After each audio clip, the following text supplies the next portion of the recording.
Right now, somewhere in the world, a person is lying awake at 3 a.m., thinking about their own funeral. No threat in the room. No predator at the door.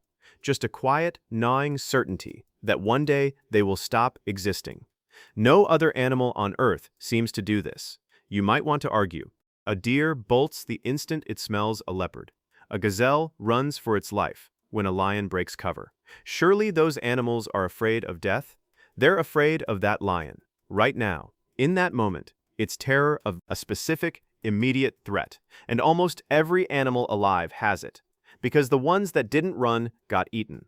What no animal seems to do is lie in the safety of its den, perfectly healthy, dreading a death that might be 50 years away.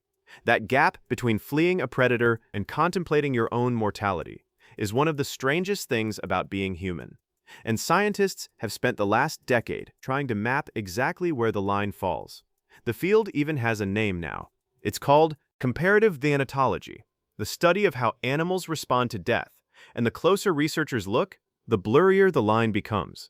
Start with what animals clearly do feel, because it's more than most people expect. Elephants return to the bones of dead herd members, touching them gently with their trunks, sometimes standing over them in silence for hours. They've been seen returning to the same remains years later. Chimpanzee mothers carry their dead infants for days, sometimes weeks, grooming a body that will never groom them back until it's mummified in the sun. In one documented case, a mother chimp carried her dead child for over 3 months.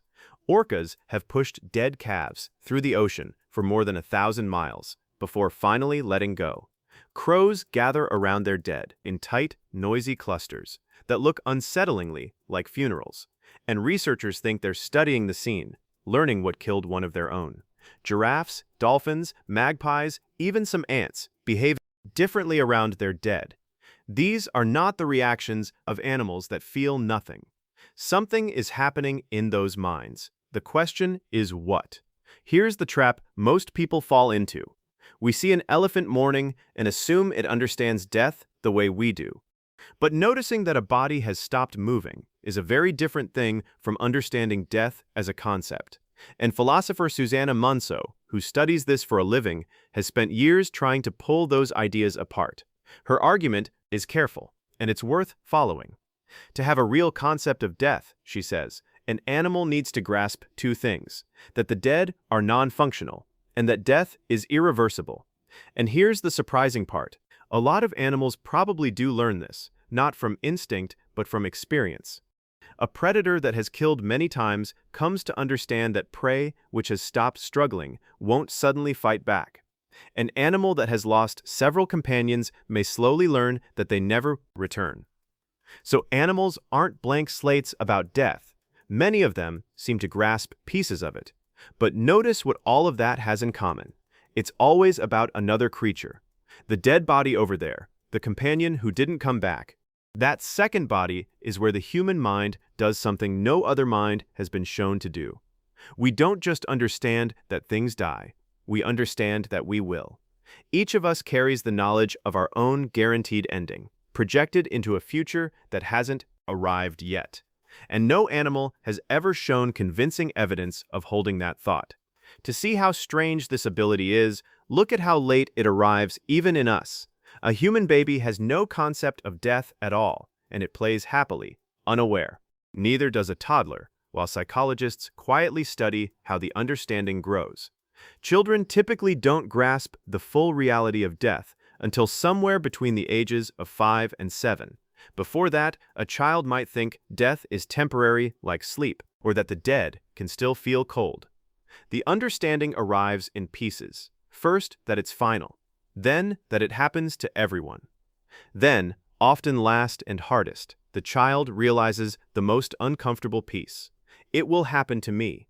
There's a particular age when children suddenly understand their parents will die, and that they will too.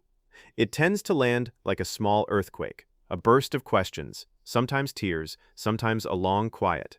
It's the human mind switching on a piece of awareness that took the whole of evolution to build.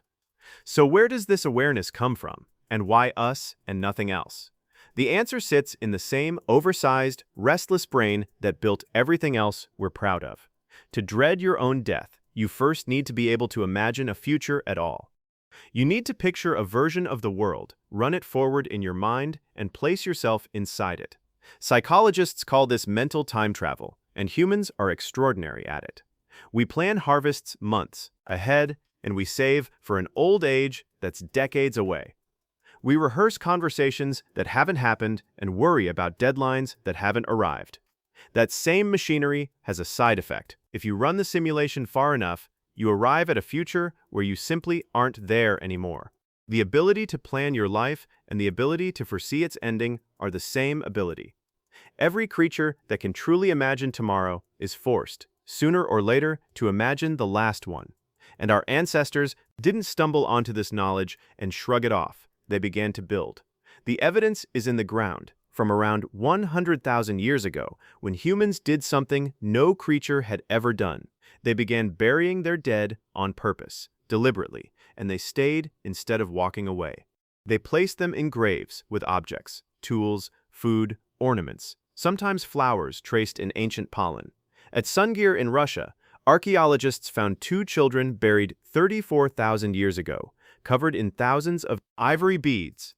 Each bead would have taken an hour or more to make, carved by hand. Someone poured weeks of labor into decorating bodies that could no longer see the decoration. Sit with what that means.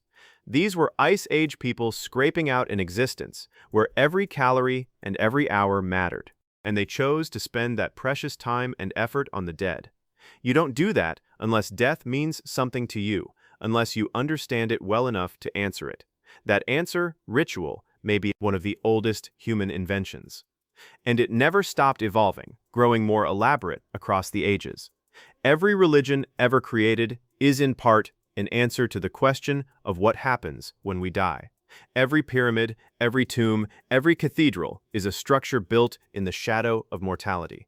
The drive to leave something behind, to be remembered, traces back to a quiet awareness that we are temporary and that we know it.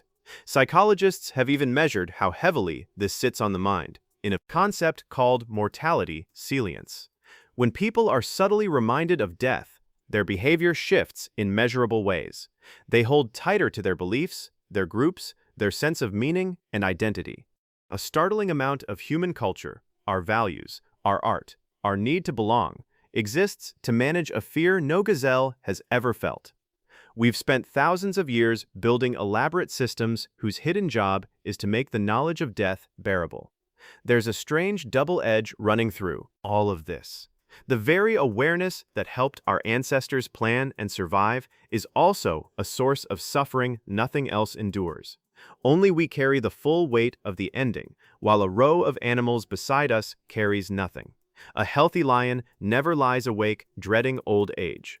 A bird in spring doesn't grieve the years it has left. We carry it every single day, usually pushed quietly to the back of the mind where we don't have to look. You could call that a curse, the price of admission for a brain powerful enough to imagine the future. But look closer, and there's something else tangled up in it. Knowing your time runs out is the exact thing that makes any of it matter. A deadline is what gives a day its weight. Every sunset means more because some quiet part of you knows you won't get infinite ones. The same knowledge that keeps a person awake at 3 a.m. can make an ordinary Tuesday feel unbearably precious.